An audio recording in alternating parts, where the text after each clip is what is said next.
de ano, aquela correria, a gente tem sempre a sensação de que está devendo alguma coisa, não fez alguma coisa. A pressa faz com que a gente fique ainda mais aflito com tantos compromissos que a gente tem.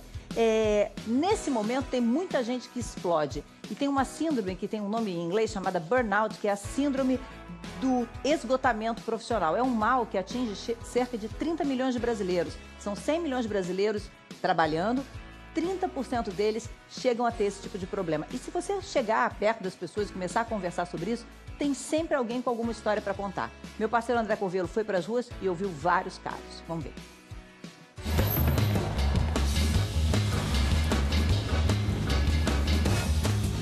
Gente, vamos embora? Tá difícil hoje, não aguento mais, hein? Ei, tá pronto ou não tá? Gravando. Ó, até que enfim. Estamos na era das síndromes. E o que eu vou falar agora, você pode nem reconhecer assim de imediato, mas vai saber do que eu tô dizendo.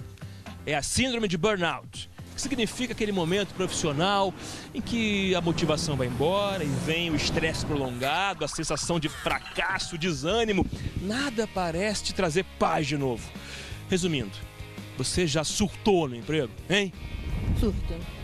Surto no trabalho, surto em casa, surto com o namorado, sobra pra todo mundo. Já, claro, né? Pra quem já trabalhou de telemarketing. Inclusive uma vez aqui na Avenida das Américas, um trânsito absurdo, eu parei o carro e fui pro cinema. Falei, tipo assim, não tá dando hoje, tá tudo dando certo, dando errado. Fui pro cinema. Pá, loucura a gente fica quando o pagamento não bate na conta, né, cara? Pô, pede pra caramba na hora de pagar, não paga? Eu trabalho na aviação, né? Fico emitindo passagens e é bem complicado. Setor tranquilo, calmo? Não. Imagina 180 pessoas perder um voo. Na sua cabeça, gritando, querendo explicação. Eu não consegui realizar uma operação, né, no telemarketing. Como eu não consegui, a pessoa me ameaçou. De morte? Perguntou onde eu trabalhava e falou que, tipo, eu sei onde é, em onde você trabalha. Eu, tipo, vou aí. Aí aquilo, tipo, não consigo mais. Desliguei tudo e fui embora. Levantar da mesa e tomar um água e então chorar, às vezes de raiva, que às vezes vem aquela vontade, você não pode responder. Então já passei assim uma situação, mas hoje em dia está mais tranquilo. Já deu vontade de esganar um chefe, assim? Vontade daí passa, né? A gente está de volta, eu estou recebendo aqui a Isabela. A Isabela foi durante 8 anos atendente de telemarketing e ela realmente passou por uma crise dessas em que você realmente não tinha condição de ir para o trabalho e encaminhou-se até para uma depressão. Sim, não só uma, como várias, né? Eu vendo o vídeo agora, eu me identifiquei com muitas falas que a galera da rua falou, né?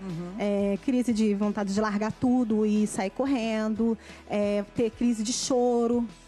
Eu vi a menina falando que ela também era operadora de telemarketing e ela falando, eu não consegui fazer nada com clientes na linha. Isso acontece muito, muito, porque a pressão é muito grande nessa área.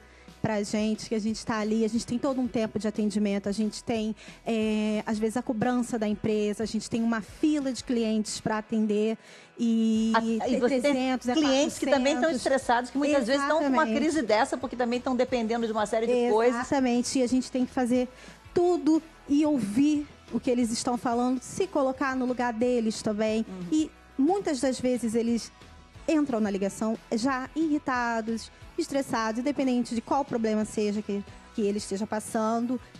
Eles entram assim já na ligação e a gente tem que ouvir, calma. Tem uma moça que chega a falar, ela é atendente de telemarketing, que chegou a sofrer uma ameaça de morte. Já aconteceu algo parecido com você? Já fui ameaçada de morte, já queriam meu nome todo, queriam procurar meu nome nas redes sociais. Você já abandonou algum cliente, assim, foi embora? Teve realmente? Qual foi a gota d'água, assim, que você realmente largou tudo? Eu já desmaiei uma vez. Atendendo? Atendendo. Eu estava atendendo um cliente e foi uma ligação que o cliente estava colocando muita pressão mesmo. E eu simplesmente desmaiei no meio da ligação. Eu só acordei com as pessoas chamando meu nome e batendo assim no meu rosto, assim. E eu olhei. Aí, depois que eu fui entender que tinha acontecido, eu já não estava sentada no lugar que eu estava sentada antes, que era na PA, que a gente chama de PA, todo operador de telemarketing vai entender o que é PA. E todo mundo não brincando. Isabela, não brinca. Eu falei, não, gente, eu não estou brincando. Eu simplesmente apaguei. E uma outra crise também que eu tive, que foi aonde eu falei, gente, eu preciso procurar um profissional, porque eu estava com clientes na linha e aquilo foi me sufocando.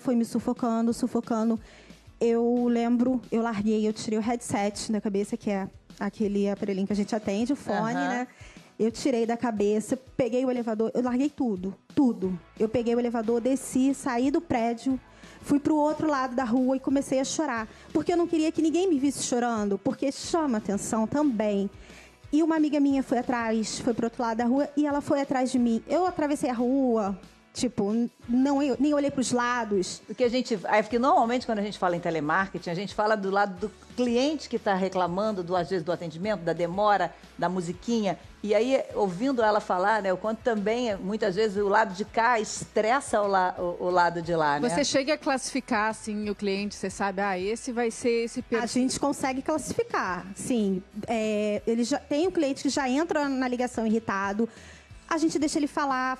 Depois que ele desabafa, ele vai ficando mais calmo. Não, a gente não pode falar junto com ele. Se a gente tentar falar junto com ele, pedir calma, não adianta. Se a gente pedir calma, é onde eles vão ficar mais irritados ainda, entendeu? A gente ouve a reclamação dele e tenta solucionar o problema dele, mas tem certas situações que eles pegam pesado. Eles esquecem que ali atrás ali, né? Do outro lado da linha, né? Da linha tem um ser humano, né? A gente tem sentimentos, independente da gente estar no trabalho, naquele horário.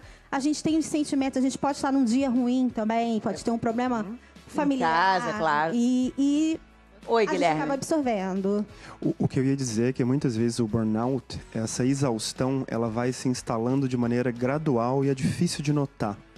Então você tem um dia ruim, uma semana ruim, um mês ruim, você começa a pensar que os problemas estão em outros locais e a gente vai ter sintomas como esgotamento emocional, cinismo, perda do sentimento de eficiência, perda do sentimento de autorrealização e muitas vezes a pessoa vai entrar em um modo automático, profissional. Então você pode ter um CEO, um grande líder executivo que está exausto emocionalmente e ninguém desconfia. E muitas vezes as pessoas vão notar quando chega no limite e o corpo para. Eu estava conversando com uma pessoa semana passada que o corpo dela travou. As extremidades travaram, ela foi carregada para fora da empresa. E sabe o que os colegas de trabalho fizeram? Nada. Não levantaram a cara do computador. Muitas vezes esse é o ambiente nas corporações do dia a dia. É muito sério.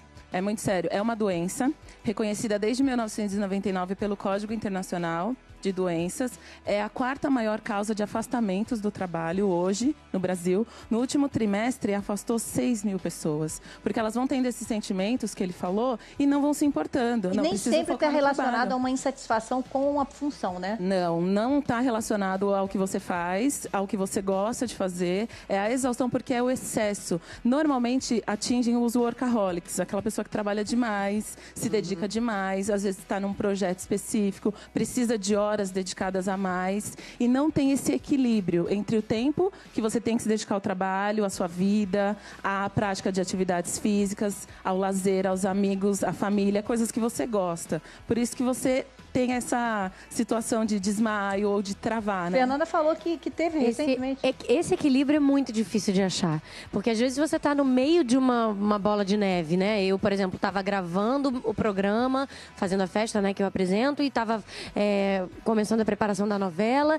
e as crianças pequenas, cada uma estuda numa escola, e eu que levo, e eu que busco, e aí tem a casa, e tem o marido, enfim, as coisas todas da vida do dia a dia, e quando você vê, já é tarde, o corpo te para. Se você não para, o próprio corpo te para. Aí o organismo traz os sinais, né? Aí eu tive um monte de complicações, tive dor de estômago, aí tive que tratar uma dor de estômago, aí depois, somatizando, eu acabei tendo apendicite, aí operei apendicite, aí, enfim, aí o próprio corpo me parou. Liga logo de início a isso, né? Não, mas aí eu mesma falei, olha, eu acho que isso é um aviso de que eu tenho que parar. O perfeccionismo também deve ser um inimigo, né? Pessoas com certeza, perfeccionistas, né? em ser a mãe perfeita, em fazer a novela. E tinha uma coisa que eu pensava que era assim, eu tô exausta, eu tô muito, mas eu não posso parar. Eu não tenho esse tempo de ficar doente. Porque você não dá alerta aos seus sinais do organismo, porque surgiu uma dor de estômago, uma dor de cabeça já é um sinal. Sim. Tem que fazer uma pausa, tem que equilibrar essas 24 horas, que não dá para transformar em 48. Nós somos super mulheres, queremos fazer tudo ao mesmo tempo, né? Sim, tem as super mulheres e os super homens. Todo mundo vai se matando. Tem uma metáfora muito tradicional quando se fala em compaixão e acolhimento, que é a metáfora da máscara de oxigênio. Quando o avião está caindo, qual que é a instrução? Você coloca a máscara de oxigênio primeiro em você. Depois você vai ajudar outras pessoas. Assim tem que ser na vida. A gente tem que ser capaz de primeiro se ajudar, primeiro se acolher. Quando o corpo trava, basicamente o que ele está fazendo é nos obrigando a nos acolher. Estava aparecendo no telão agora há pouco a palavra compaixão. Eu vi ali. Esse é um dos principais antídotos para exaustão emocional, para desequilíbrio. Mas é dificílimo, porque você precisa aprender a se acolher, a reconhecer os seus sinais, a não achar que descanso e cuidar de si é um extra, é um bombonzinho. Não, é essencial. A gente tem algumas profissões, você botou, uma das obras que a gente está mostrando aqui hoje, essa semana no telão, daqui a pouco eu vou falar delas. Mas a gente tem uma lista, olha, de profissões que estão nesse grupo de risco, né? Então, o atendente de telemarketing, o motorista de ônibus, o controlador de voo, o segurança, o professor, o bombeiro, bancário, policial, são profissões que estão nesse grupo de risco. Todas elas têm relação com o outro, né? Quer dizer, você tem que lidar com o outro. Talvez isso seja o mais difícil, né? Ainda estão faltando aí enfermeiros, que são os que mais sofrem da síndrome de burnout. Exato. E jornalistas. Jornalistas, CEOs. 20% dos CEOs são psicopatas. Segundo... Artistas não estão nesse... Não, tá artista não. Eles não deixaram entrar na lista, mas deve dar. Mas vocês se sentem também, né? Achei um pouco injusto.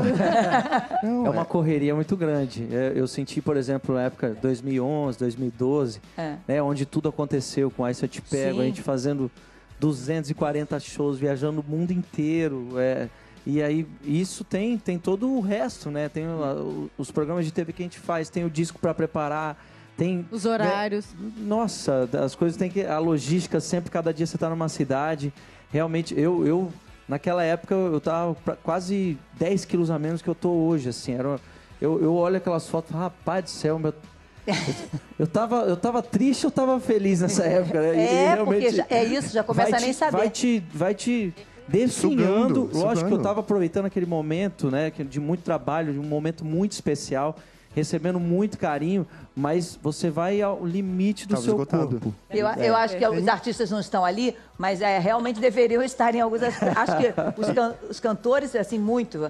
Quando Maiara e Maraísa citou, as duas vieram aqui, elas estavam conversando como faz para equilibrar tempo. Porque elas estavam dizendo, como é que a gente faz para E um comentário sobre isso, não é com o remédio. Eu tenho certeza que tem inúmeras pessoas na plateia, talvez aqui entre nós, que estão dormindo com tarja preta, acordando com tarja preta. Não é com remédio. Às vezes pega uma pessoa como a Isabela, que teve isso, mandam para um psicólogo, psiquiatra, ele mal escuta, enfia remédio. Não é isso.